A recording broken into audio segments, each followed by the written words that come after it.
حضرت عمر کا زمانہ ہے، آپ جانتے ہاتھ میں کوڑا رکھتے تھے، تو آپ جا رہے تھے، ایک شرابی تھا، ہاتھ میں اس نے بوتل شراب کی پکڑی تھی، گلی کا موڑ کاٹا اس نے تو آگے حضرت عمر نظر آئے۔ حضرت عمر تو موقع پہ سزا دیتے تھے، ہاتھ میں درہ پکڑا ہے تو اس نے دل ہی دل میں کہا مالک عمر کے قہر سے بچا لے، پکی توبہ کرتا ہوں آج کے بعد شراب نہیں پیوں گا، اور جلدی سے وہ شراب کی بوتل بکل میں بغل میں دبا لی۔ حضرت عمر بھی سر پہ پہنچ گئے اور جھڑک کے کہا کہ یہ تیرے پاس کیا ہے؟ تو ڈرتے ہوئے کہا حضرت سرکہ ہے۔ تو عمر سے کہا نکال، تو جب نکالا تو واقعی سرکہ ہو گیا تھا۔ جو رب شراب کو سرکے میں بدلنے پہ قادر ہے، وہ رب گناہوں کو نیکیوں میں بدلنے پہ بھی قادر ہے۔ تو اس کے در پہ کوئی آئے تو صحیح، جھولی پھیلائے تو صحیح، ہم تو مائل بکرم ہیں، کوئی سائل ہی نہیں، راہ دکھلائیں کسے، راہ روے منزل ہی نہیں۔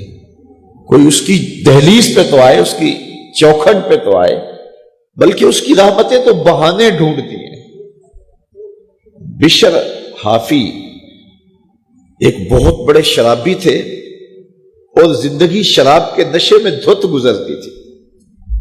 ایک دن گلی سے گزر رہے تھے، کاغذ کا ایک ٹکڑا دیکھا، اس پہ رب کا نام لکھا تھا۔ یار بندہ گناہ گار ہو بے ادب نہ ہو، گناہ گار ہو بے ادب نہ ہو۔ تو کاغذ کے ٹکڑے پہ رب کا نام لکھا تھا، اس کو اٹھایا، چوما، صاف کیا، خوشبو لگائی اور اونچی جگہ پہ رکھ دیا کہ یہ میرے رب کا نام ہے، اور شراب پینے پھر میخانے میں چلے گئے۔ وقت کے ولی کو الہام ہوا، جا ڈھونڈ بشر کو اور میرا سلام دے اور اسے کہہ کہ تیرے رب نے تیرے سارے گناہ معاف کر دیے۔ نکلا، پوچھا بشر کون ہے؟ لوگوں نے کہا وہ تو بہت بڑا شرابی ہے۔ اللہ اکبر۔ گھر پوچھا، کہا وہ شراب خانے میں ہے۔ شراب خانے میں پیچھے چلے گئے۔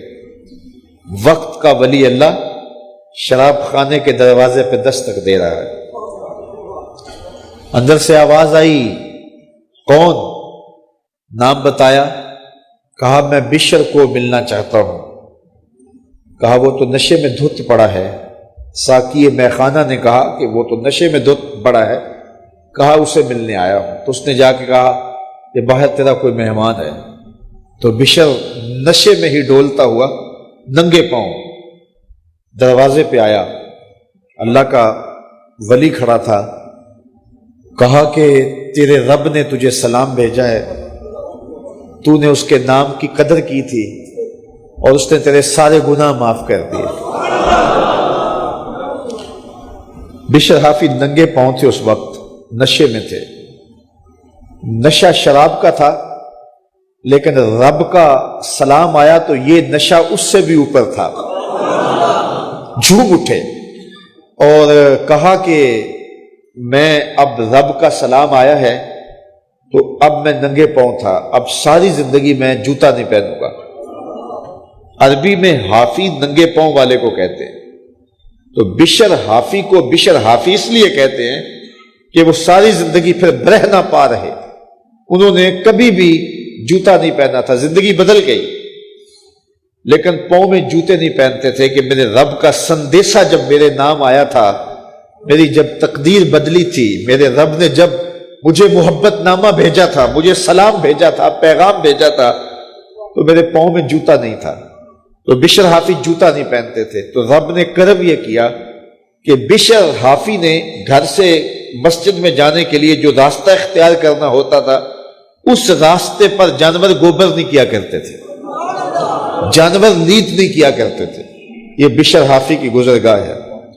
ایک دن ایک شخص آیا تو جس راستے سے بشر حافی گزرتے تھے تو وہاں کسی جانور کا گوبر پڑا ہوا تھا، تو اس نے بلند آواز سے کہا ایھا الناس، لوگوں سن لو، بشر حافی انتقال کر گئے۔ لوگوں نے کہا تمہیں کس نے بتایا ہے؟ کہا یہ گوبر پڑا ہوا ہے، اس کا مطلب ہے کہ آج بشر حافی اس گلی سے نہیں گزریں گے۔ تو جب پتہ کیا گیا تو حضرت بشر حافی کا واقعہ انتقال ہو گیا. کوئی سچی توبہ کرے تو صحیح، کوئی اس کی دہلیز تو آئے تو صحیح. ہم تو مائل بکرم ہیں، کوئی سائل ہی نہیں، راہ دکھلائیں کسے رہ روے منزل ہی نہیں. کوئی جھولی تو پھیلائے وہ تو کریم ہے، اس کی تو رحمتیں آواز دے رہی ہیں، یا ایھا الانسان ما غرک بربک الکریم. او بھاگے ہوئے انسان، آجا پلٹ کے، تیرا رب بڑا کریم ہے.